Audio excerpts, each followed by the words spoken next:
Hi, I'm Lloyd Bridges, but some of you probably know me better as Mike Nelson, the skin diver in the television series Sea Hunt. I'm going to try to answer some of the many letters I receive from people who want to know how to get started in skin diving. First, I'd like to say that telling someone how to skin dive is like telling someone how to drive an automobile. Nothing can replace personal experience and practice under the supervision of a competent instructor. And taking breathing equipment underwater without instruction is every bit as foolish as taking an automobile into heavy traffic without first learning to drive. Like driving, skin diving is perfectly safe as long as you know the rules, are familiar with your equipment, and don't take chances. But there's a lot to learn, and before this record is finished, you'll see why the minimum course of instruction is 20 hours. 10 hours instruction on diving principles, and 10 hours practice in the swimming pool. Now, let's talk about how to get started and what you have to learn. You should know that skin diving means any underwater activity in which the swimmer has no connecting link to the surface. He's completely on his own. Also, there are two major categories of skin diving. One is diving without breathing equipment, in which the diver holds his breath while he's underwater. This is snorkel diving. The other is called scuba diving, or lung diving. The word scuba is taken from the first letters of the words self-contained underwater breathing apparatus. A scuba diver is self-contained because he carries his air supply with him underwater. Strangely enough, it's much safer to start diving by holding your breath while using a snorkel than using scuba. Not only because your natural instincts and physical limitations will keep you within safe limits, but because breathing ordinary air under pressure does some strange things to our bodies which must be completely understood before diving with scuba can be safe. By the way, those of you who don't know, a snorkel is simply a short, J-shaped tube with a mouthpiece which permits the diver to rest and breathe while he's floating on the surface with his face in the water. For either snorkel diving or scuba diving, you must be in good physical condition. And, of course, you must know how to swim.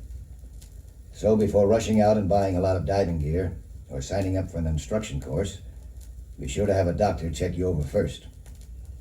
If you have any type of heart trouble, lung trouble, sinusitis, bronchial difficulty, or ear trouble, you cannot be a skin diver.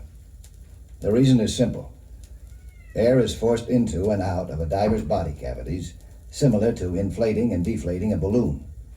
An obstruction which prevents the free flow of air to all parts of your body will cause serious injury if you try to dive. Now, as to your swimming ability. Some people have actually tried to go skin diving before they learned to swim. The results were disastrous. You should be able to pass the following test without using flippers or other aids. Swim 300 yards, any method. Tread water, feet only, 30 seconds. Tow an inert swimmer, 40 yards. Float 15 minutes without aids. And swim underwater 15 yards. All right now, if you're in good physical shape and you've passed the swimming test, you're now ready to start learning to dive with a snorkel. Leave the scuba gear alone until you've mastered snorkel diving. You'll be amazed at all the things that you can do underwater without a tank, without breathing apparatus. Throughout the world, snorkel divers are hunting fish, taking lobsters and shellfish, exploring beautiful seascapes, collecting rare seashells and semi-precious stones, and taking underwater photographs. Experts, such as national spearfishing champion Jim Christensen, can hold their breath 3 minutes and dive to 100 feet. But the average time of submersion for a snorkel diver is 20 seconds at a depth of 15 to 20 feet. Most of the beauty and game is found in shallow water within easy reach of a snorkel diver. All it takes is a little practice and experience. The first step, of course, in snorkel diving is to select your equipment. You need a mask, which gives a comfortable, airtight fit. Check it by holding it lightly against your face. Don't use the strap. And inhale gently through your nose. The mask should instantly form a vacuum and stick to your face. If any air enters, it doesn't fit. A tight mask will give you a headache. A loose mask will fill with water. So make sure that yours fits. If it leaks, you won't be able to see anything. To prevent a mask from fogging underwater, rinse it with water Rub both sides of the glass with saliva and then rinse it again. The best snorkel is a short, flexible tube open at one end and with a mouthpiece on the other. No shutoff is needed. You can dive with an open snorkel in your mouth, no water will enter. Flippers should not only be comfortable, they should be of a size you can handle easily. Flippers too large will tie your legs and cause cramps. You might also lose them. Flippers too tight cause cramps. If they're too loose, they chafe. You also need a float to serve as a rest platform and to hold a sack in which to put your catch. Gloves will protect your hands from cuts on sharp rocks. A knife is carried for cutting lines, seaweed, and so forth. And a diver's flag will warn boat operators when a skin diver is working in the area. Without the flag, you may surface underneath a moving boat. Its propeller could part your hair, but permanently. When a skin diver gets too cold, he can't relax. His reflexes are slower and his judgment's impaired. Unless your diving is confined to warm water or you're satisfied with short excursions on sunny days, you'll want a rubber suit. A wetsuit makes swimming in cold water as comfortable as a warm bath.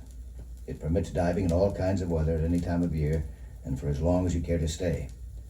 A wetsuit should fit snugly over all parts of your body with no opening through which water can circulate.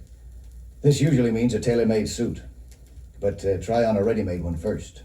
It's cheaper and it may fit okay.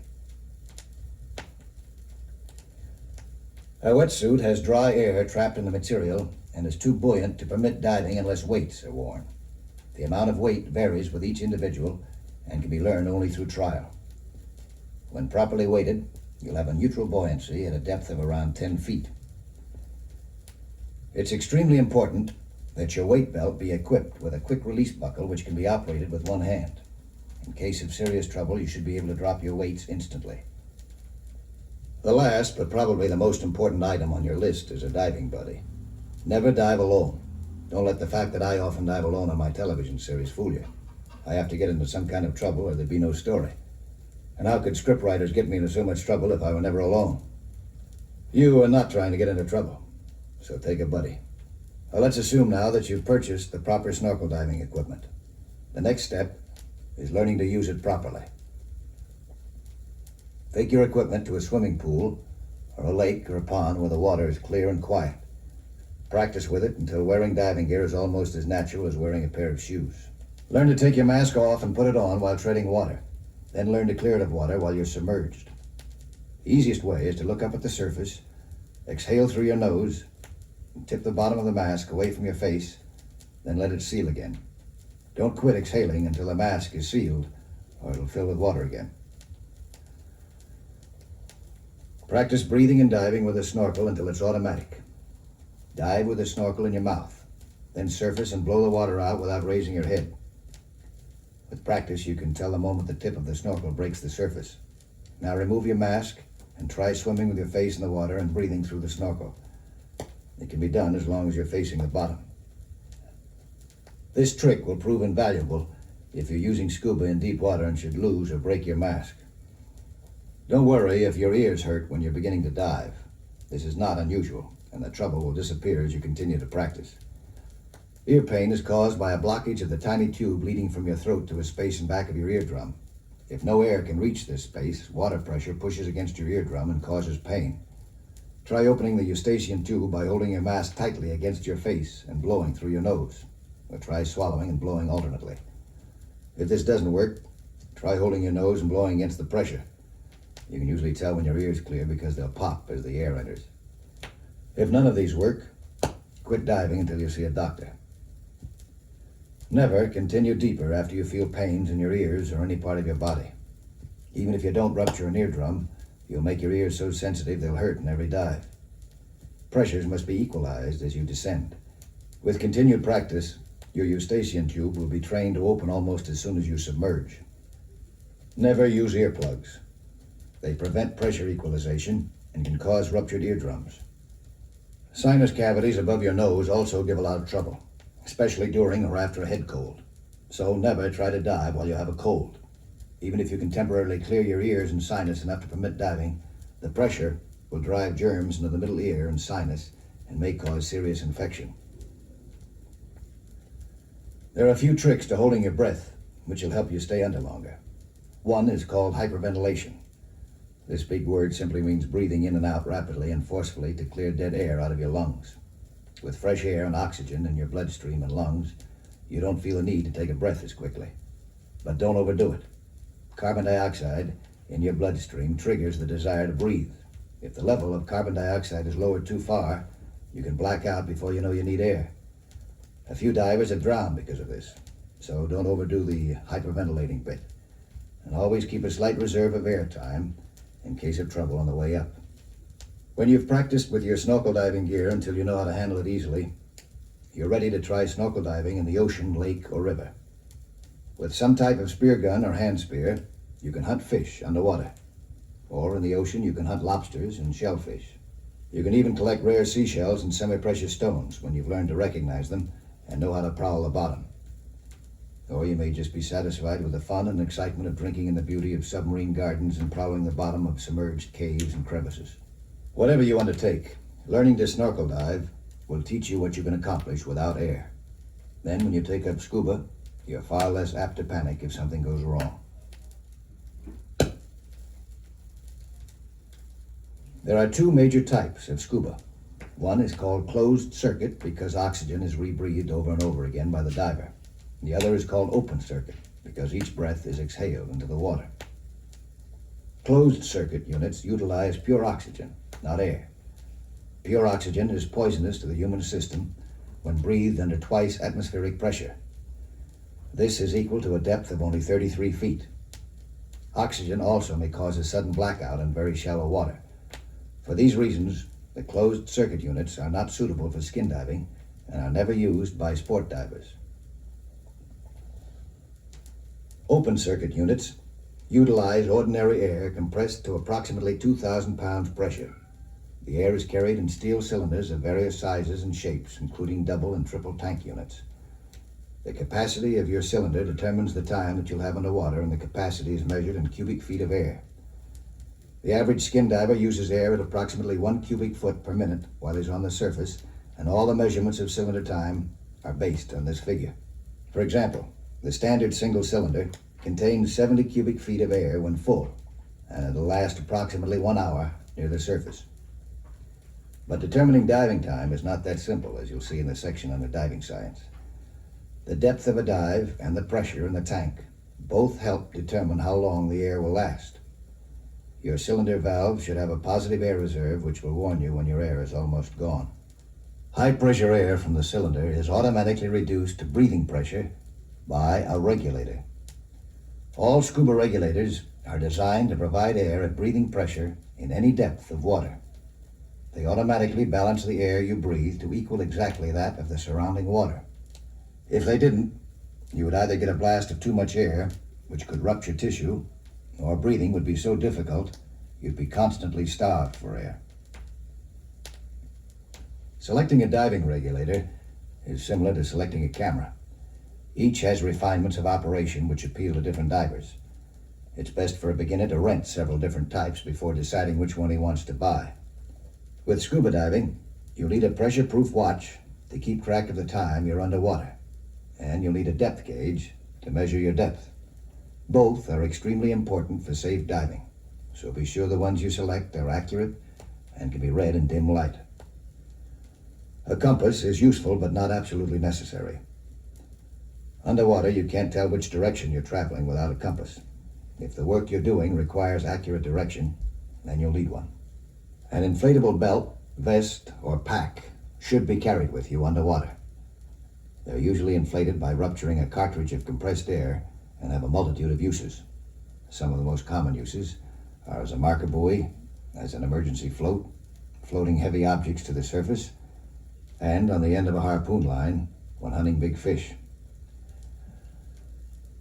Other accessories are available but are designed for specialized jobs by experienced divers, and we're talking about fundamentals. So leave the waterproof lights, portable submarines, gold mining equipment, and metal detectors until you're ready for a more serious kind of diving. The care of any diving gear is very important, but with your scuba, it's vital. Your life depends upon its proper operation.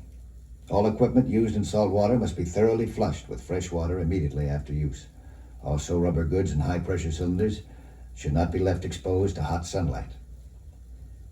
Before leaving for a dive, check all equipment carefully to make sure it's operating properly and that no straps are broken. Check your lung regulator for leaks, damaged air hoses, and ruptured diaphragms. Scuba tanks and regulators should be overhauled regularly by factory-trained experts. Never postpone your scuba inspection until the last minute. You may be tempted to use damaged gear. Make sure your cylinder has a pressure test date stamped on the outside that's less than 3 years old. Fasten your scuba harness with a quick release buckle or a slip hitch that can be opened with one hand. Never tie your equipment so it can't be removed quickly. Never carry a cylinder by the regulator. The weight of the tank may damage gaskets and cause a leak or break a fitting. Transport the cylinder in a secure position and with the valve protected. A broken valve can convert the tank into a jet-propelled torpedo. Always wear your weight belt outside your scuba harness so it can be dropped quickly. But before you even consider trying to use a scuba, learn all you can about diving science and the problems of changing pressure. Earlier, I stated that the minimum course of instruction for scuba diving was considered 20 hours. Now let's see some of the reasons why this is so. The fact that a scuba diver can go deeper and stay longer than a snorkel diver can lead him into situations that are hazardous if something goes wrong. If a mask is broken or lost, an air hose ruptured, or the air supply is shut off, a scuba diver must know what to do and what not to do in order to survive. Only confidence gained from constant training and practice can give you the calmness needed when trouble strikes. Such situations are serious, but they're not the cause of most diving accidents. The reason scuba diving is more hazardous than snorkel diving is that a scuba diver is breathing air under constantly changing pressure. Your body is inflated with air pressure exactly equal to that of the surrounding water. The deeper you go, the greater the pressure of the air you are breathing, and the more it's compressed. The air inside your body holds the weight of the water just as air pressure in a tire holds the weight of an automobile. As long as the two are in balance, you feel no discomfort. But the water and air must always be in perfect balance.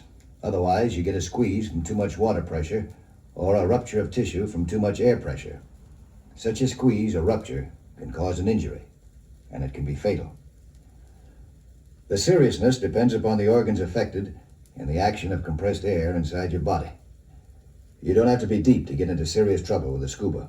The most common of all diving accidents can kill in less than 10 feet of water and must be guarded against even in a swimming pool. The injury is a result of air embolism and is caused by holding your breath during ascent. A simple experiment will illustrate what happens. Take a balloon and a scuba to the bottom of a swimming pool and inflate the balloon to its maximum. Seal the balloon and let it go. It'll probably burst before it reaches the surface. Now, this is what will happen to your lungs if you hold your breath on the way up. The expanding air ruptures delicate lung tissue and enters your bloodstream. If air bubbles lodge in your heart or brain, it's curtains. You usually don't get another chance. So, never hold your breath while using scuba underwater. It doesn't save any air, and it could cause you to hold your breath forever. More scuba divers are killed by air embolism than from any other single cause. Don't forget that. Breathing compressed air presents a great many problems in addition to the danger of embolism. The length of time your air will last also depends upon the depth in which you're working. The deeper you go, the faster your air will be consumed. The critical measurement to remember is 33 feet. Each 33 feet of water is equal to 1 atmosphere of pressure at sea level. So at 33 feet, you're under 2 atmospheres or double the surface pressure. At 66 feet, 3 atmospheres or triple the surface pressure, and so on, each 33 feet. If you double the pressure on a gas, you cut its volume in half. So, at 33 feet, your air will last half its surface time, and at 66 feet, 1/3, and so on. This is one of the reasons you must keep track of the depth and time of your dive, so you can estimate the amount of air left in your tank. Another, more important reason for keeping track of the depth and duration of a dive is the danger from compressed air illness, or the bends. The bends are caused by nitrogen in the air that you breathe and are a result of a combination of both time and pressure. The amount of gas the liquids of your body will absorb is directly proportional to the pressure it's under and the time of absorption. The deeper you go and the longer you stay there, the more nitrogen will be absorbed. There's no need to worry about the bends if your diving is confined to shallow water no deeper than 50 feet. At depths less than 50 feet, your system will not absorb enough nitrogen to cause trouble, and you can work at this depth for hours. But be sure no part of your dive is any deeper than 50 feet. At depths below 50 feet, the duration of the dive determines the danger from the bends. Nitrogen is absorbed slowly by body tissue, and you must be under a great enough pressure long enough for dangerous quantities to be taken into solution. But nitrogen is released from solution even more slowly than it's absorbed, and when it's released too quickly, it forms foamy air bubbles in joints and tissues, causing agonizing pains known as the bends. To prevent the bends, after a deep dive, it's necessary to stop at different depths on the way up and remain there long enough to allow the compressed nitrogen to come out of solution slowly without forming bubbles. The different stops or stages of decompression for various depths and durations are given in the standard Navy decompression tables. Every scuba diver must be familiar with these tables if he hopes to dive with any degree of safety. Usually, a standard 70 cubic foot cylinder doesn't give you enough time in deep water to need decompression. But diving time is cumulative over a 24-hour period, and your time on the bottom must be calculated from your total time in the water and the deepest point reached on any dive. New tables are available which give credit for rest periods between dives, but they are complicated and it's safer to stay with the old rule. Other diving illnesses can be caused from breathing air under pressure. One is nitrogen narcosis, or deep water sickness, which gives a diver a drunken feeling and disturbs his judgment.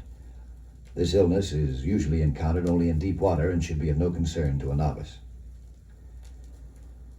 It's important to remember that small amounts of any impurities which give no trouble in air on the surface will cause trouble underwater. Tiny amounts of gases such as carbon monoxide, carbon dioxide, oil vapors, and smog should never be allowed in your cylinder air. Underwater, your system absorbs more of each of these gases than on the surface, and the effects are magnified. This is why you should use only certified air in your diving tank. No matter how shallow you're diving, some gas will be absorbed into your system. This gas must be allowed to escape slowly as you ascend. A safe speed when coming up is 25 feet per minute. A rule of thumb is never pass your smallest air bubbles during ascent. These are only a few of the major factors affecting scuba divers. There are many more which can be learned by reading some of the books on diving.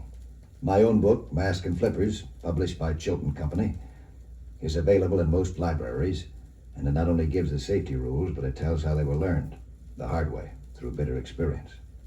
But even after you have armed yourself with knowledge, you should not attempt to use scuba until you have been thoroughly checked out by a competent diving instructor in a pool or pond. By checking out with a scuba, I don't mean just swimming with it underwater. In addition to practicing the routine operations until they become automatic, you must learn and practice what to do when things go wrong.